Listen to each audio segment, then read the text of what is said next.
un artista que tiene una trayectoria sumamente de éxitos en la República Dominicana.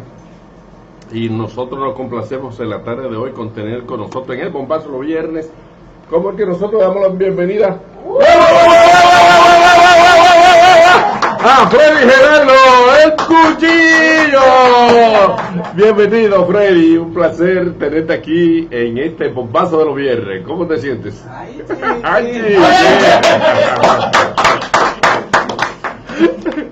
Un gran placer para mí, Alberto, estar con ustedes. Un saludo de aquí. Gracias al doctor Fernández, mi amigo. También darle las gracias al Mago King, que interrumpió su acto, ¿verdad? Para darme ese espacio. Muy cortés, ¿verdad? O el espacio mío que se había acordado. Sí. Gracias. Nada, complacido de estar aquí y cualquier cosa que pueda preguntar, a eso vinimos. Bueno, a mí realmente me complace tenerte con nosotros acá, porque de verdad que hay mucha afinidad. Te hemos dado seguimiento a tu carrera prácticamente desde tus inicios, ¿verdad? Desde que pasó Daniel por allá por Torqueta, ¿verdad? Sí, claro. Y una serie de músicos que inclusive estuvieron con nosotros en Sensación. Yo quiero que tú nos hables un poquitito sobre cuándo te inicia en tu carrera como músico, porque sabemos que tiene otras carreras que ahorita la vamos a hablar, como músico, como artista. Bueno, como músico, yo empecé en mi pueblo. Allá fue que me formé musicalmente, en la Escuela de Bellas Artes y en la Academia Municipal. Yo primero empecé tocando guitarra en mi casa, los muchachos del barrio, tuvimos un grupito. Ahí yo aprendí a tocar los instrumentos de percusión, como huira, tambora, conga, y me hice guitarrita ahí en ese tiempo. Un profesor me invitó le pidió a mi mamá que lo dejara inscribirme en la Escuela de Bellas Artes y en la Academia Municipal de allá de mi pueblo.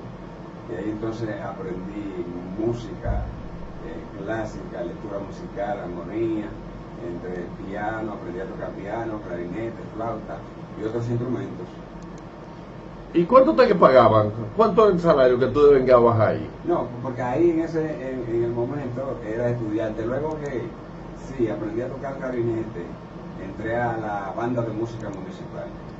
En ese tiempo ahí empezaron a pagarme ya un sueldo en esa época, creo que eran 65 pesos, eso era un dineral. Sí, mucho dinero. Estamos hablando de la época, ¿de qué año más o menos? Sí, estamos hablando de 18 años. 18 años. Ajá, no, eso era en el 83, por ahí, 82, 33.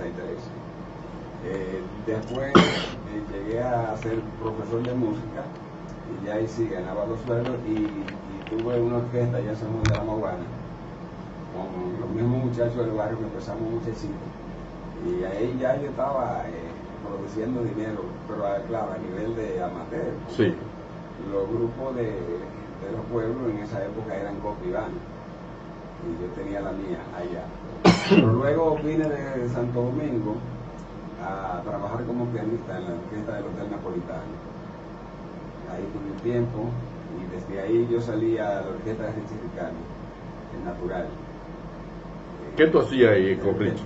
Pianista musical en una parte. ¿Tú llegaste a hacer algún arreglo a Richie? Sí, claro, yo le hice un par de arreglos a Richie. Uno de ellos es el Pagosá, que canta el hermano. Ese es un tema navideño muy famoso.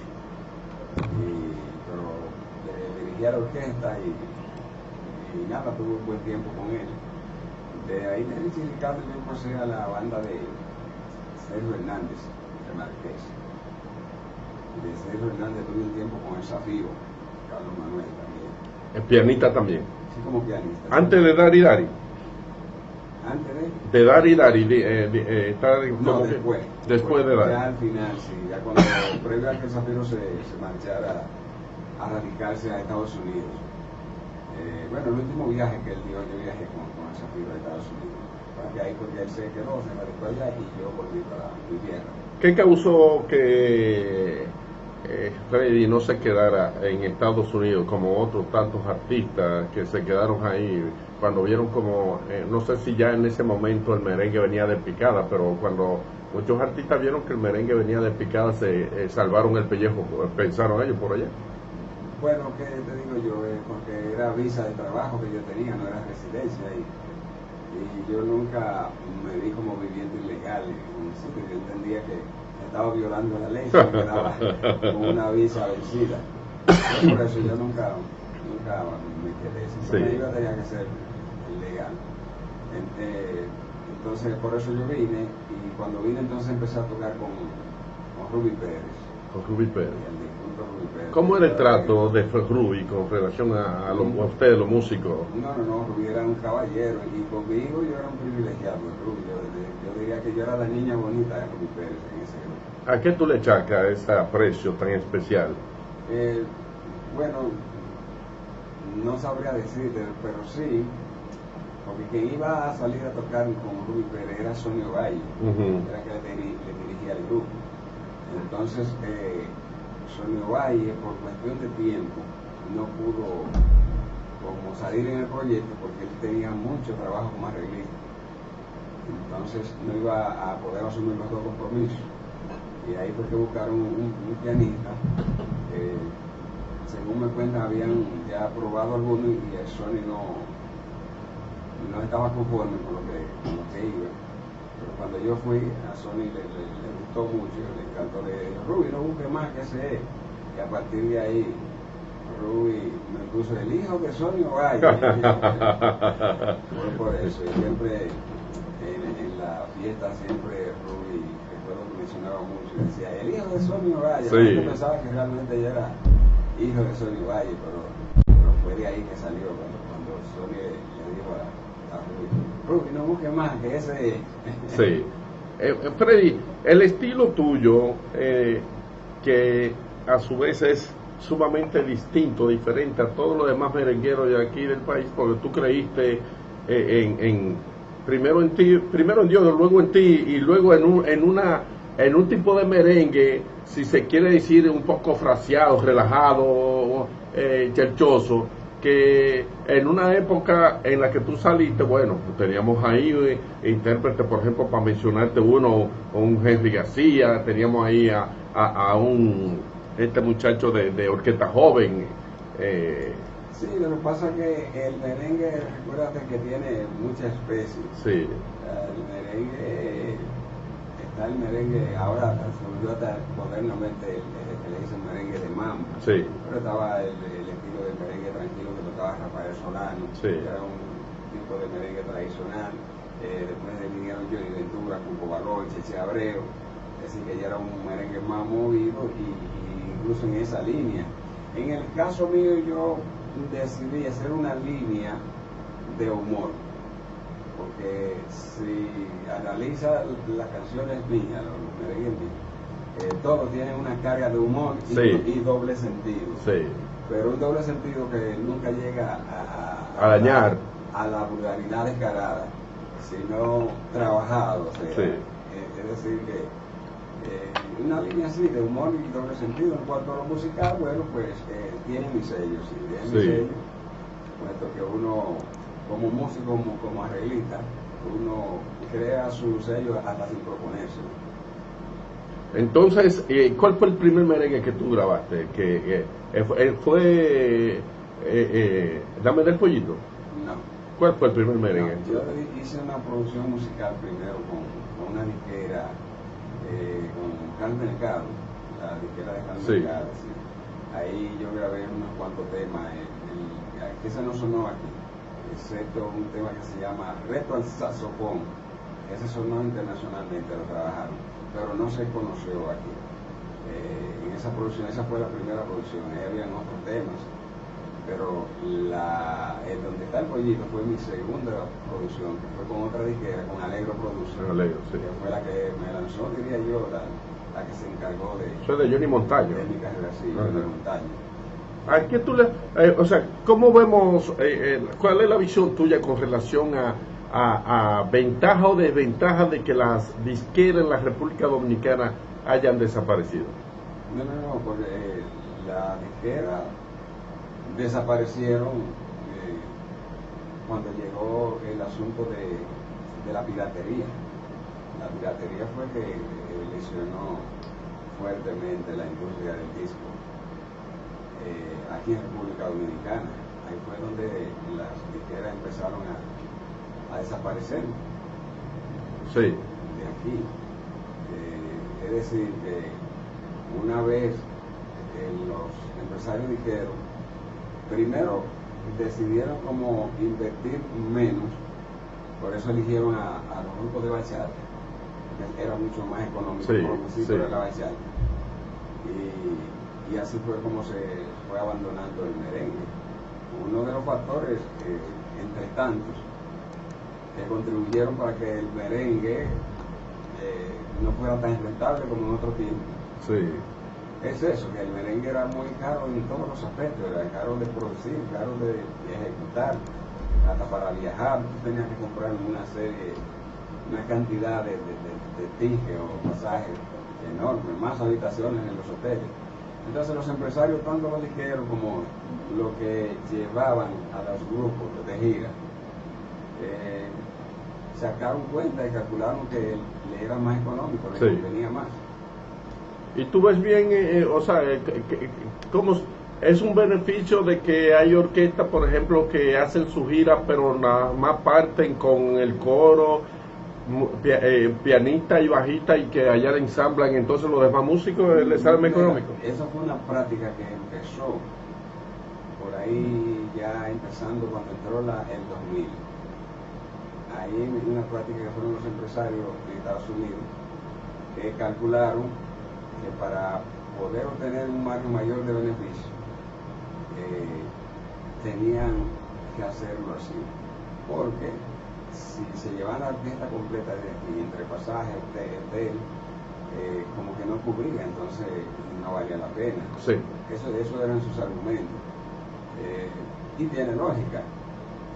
Muchos grupos lo aceptaron, otros no. Yo estuve entre los que no lo aceptaron, y precisamente a Silvio Mora también le pasó lo mismo, que no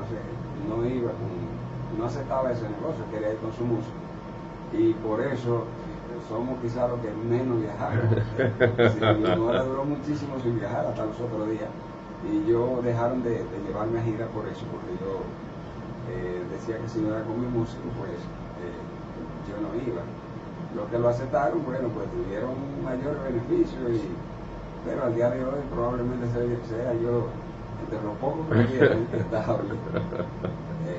Yo seré uno, no sé si eso tuvo que ver. Bueno, pero tal vez por fidelidad, ¿verdad? A tus compañeros que... Sí, claro, porque es que yo pensaba, al igual que otros músicos, diga que Silvio también lo sentía así. Ese yo estaba en el año entero, como uno aquí cogiendo pelas, necesitando el peso. Entonces, como nosotros, cuando llegara el momento de que ellos pudieran hacer unos besitos, no voy a ir solo y lo voy a dejar así, no.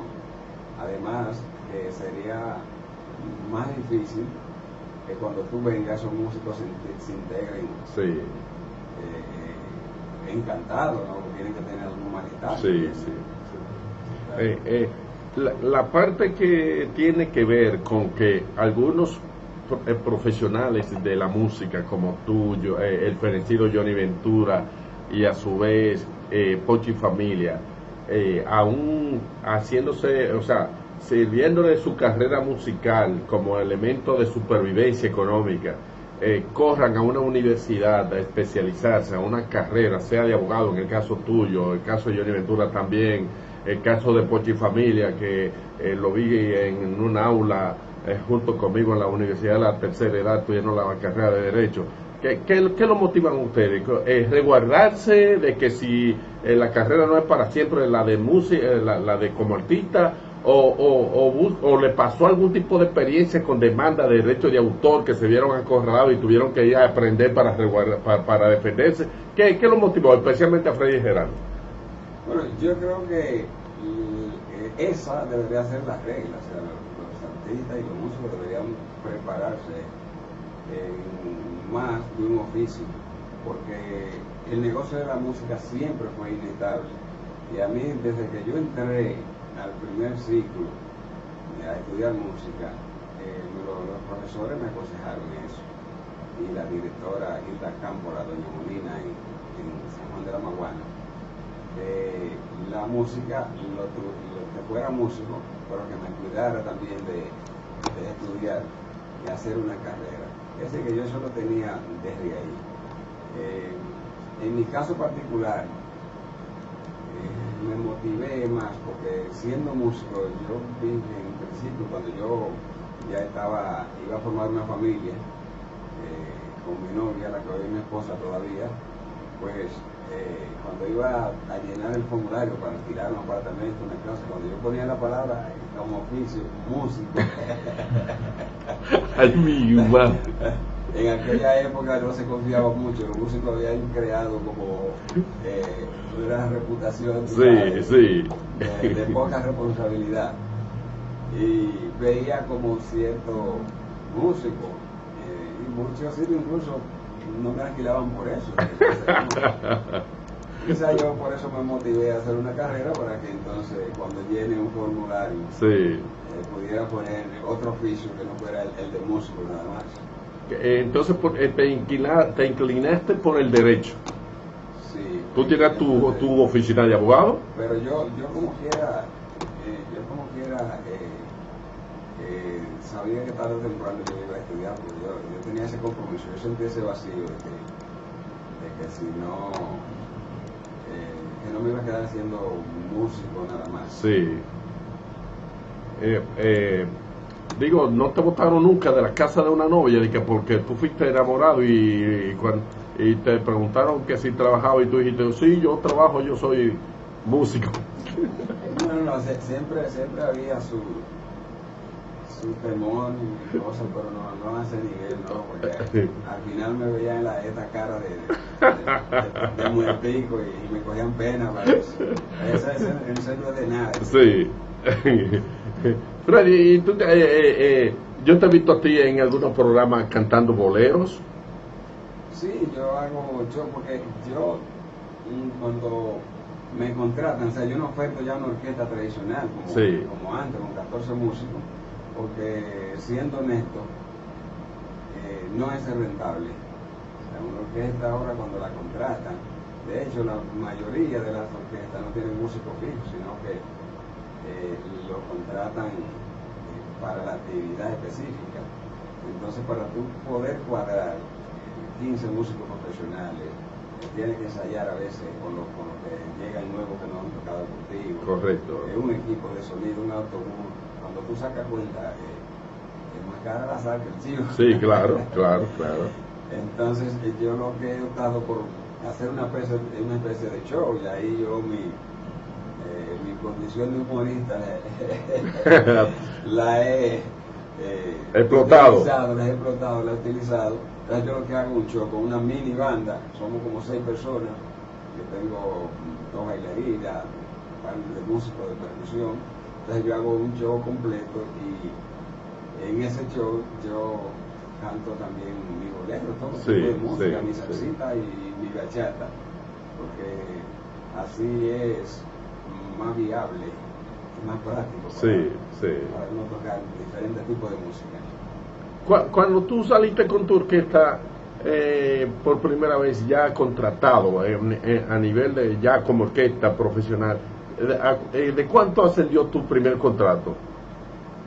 Mi primer contrato, bueno, ese número no lo recuerdo. No lo recuerdo, no. Pero 8,000, 4,000, 3,000. En verdad yo no recuerdo, pero creo que estaba como por 4,000. ¿Por 4,000? Sí, creo que estaba como por 4,000 pesos. Sí. Porque cuando yo tocaba con Richie Ricardo, los contratos eran como a 1,200. La orquesta completa, 1,200. Sí, pero en verdad no recuerdo. Sí. Creo que andaban 8,000, 10,000, 12,000, así. Sí. Pero no sabría decirte. Y aún así daba para todos los músicos. Claro. Porque los sueldos de los músicos para esa época eran 35. Bueno, yo cuando Richie, yo empecé ganando 35,000 pesos por fiesta. Después fui aumentando, creo que llegué a ganar 125 ya al final como director musical. Sí. Cuando tú sales de un espectáculo, tú como ser humano tienes debilidades, tú eres una persona tocable, una persona como cualquier otro. Cuando tú retornas a tu casa ya cansado, ¿qué te llega a la mente cuando tú estás en la intimidad de tu hogar? No, cuando uno llega cansado, uno lo que hace es se baña con agua tibia y se acuesta. Y se acuesta. Claro. ¿Nunca te ha tocado llorar alguna decepción dentro de una fiesta que tú hayas tocado? Llorar, no. Tú no has sido un artista sufrido. Bueno, no. No. No creo, no. Ni tampoco has sufrido decepciones antes de casarte, de que enamorado de una chica y... No, claro. Ajá. Imagínate tú, a lo largo de mi vida yo me han hecho sufrir, yo he hecho sufrir también. No me digas, ¿tú eras caliente, mujeriego en tu época? No tanto, No. Pero uno como siendo uno músico joven, sí, yo tuve muchísimas novias que una que te admiraban por otra la boté yo. Freddy, ¿para tú te atreves a hacer un numerito ahí aquí en el bombazo para el público? Pero no lo coordinamos. Yo pensé que lo íbamos a coordinar. No, pero está bien que si no está preparado lo hago, pero tú puedes, o sea, un temita ese, ¿cómo que se llama? La muchachita linda que está ahí en Q. Ok, muchachita linda. Pásame un micrófono a Freddy, que por aquí creo que hay uno, lo trajeron importado para Freddy Gerardo, este micrófono, ¿verdad? Ahí está